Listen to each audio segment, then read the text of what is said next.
National Geographic explorers, filmmakers, and researchers Derek and Beverly Joubert are trying to understand the complex relationships big cats have with their prey and how that impacts on the whole environment.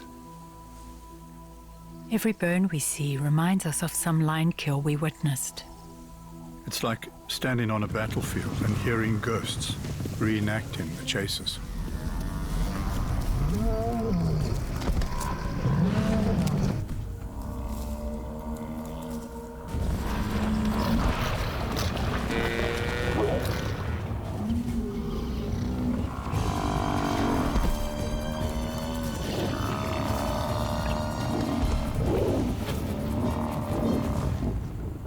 This is what we do. It's our quest, our lifelong dedication.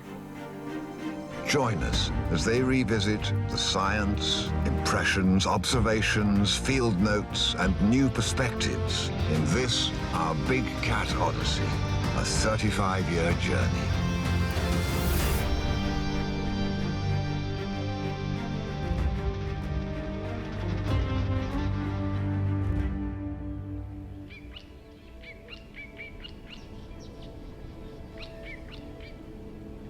Our story really begins in the most isolated and wild places in Botswana, the Okavango Delta.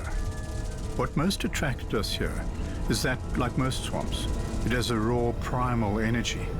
But this is so much more.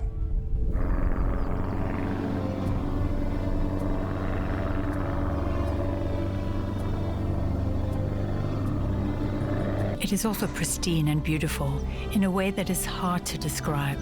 It is here that our odyssey began. I always feel the romance of the frontier as we fly beyond the long, snaking Nocha River in the Okavango Delta. Perhaps because it feels like the edge of the world.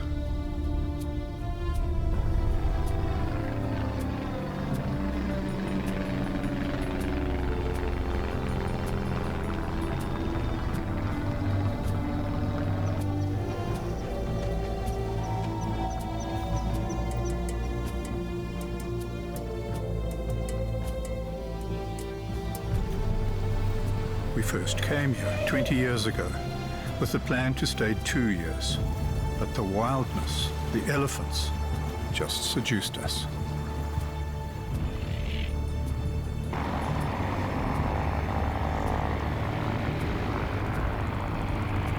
And of course, when we found out that this is one of the most exciting big cat locations on the planet, we simply stayed. And year by year, we have built up an enormous amount of data on this one single pride.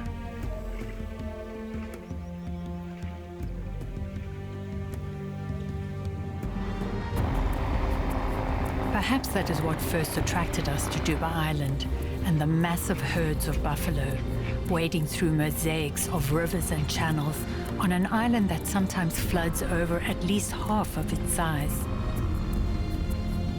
From the air, we had seen the herds of over 1,000 buffalo. But as we scouted the area, we also came across something very exciting for us. Huge lionesses wading through the water following the buffalo.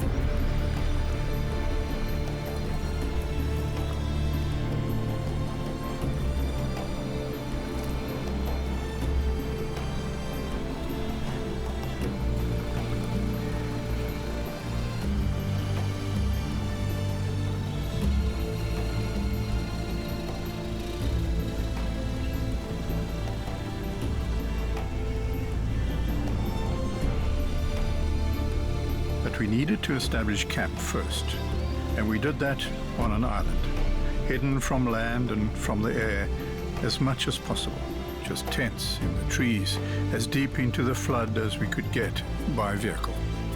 We like to be as far away from people as possible. We live in the bush. This is our home. We like to just disappear. Of course, home doesn't mean house. It's been important to us to live in a non-permanent way, where our focus can be on our work as explorers, photographers, and filmmakers. So we live in tents. We always have.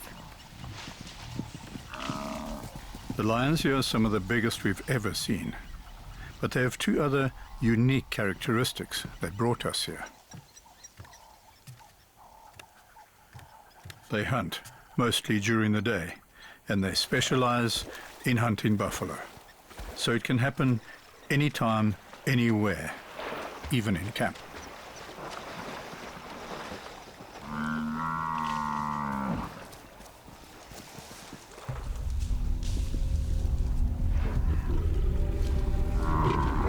Buffalo hunting is some of the most dangerous and extreme for lions. So it's their collaboration that's so important here.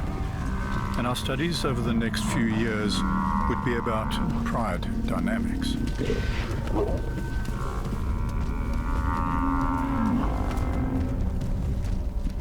Female buffalo, like this, are much easier for them to kill, but are still dangerously armed with sharp horns and hooves that can slice open a thin-skinned animal like a lion. It turns into a contest of wits and sheer force.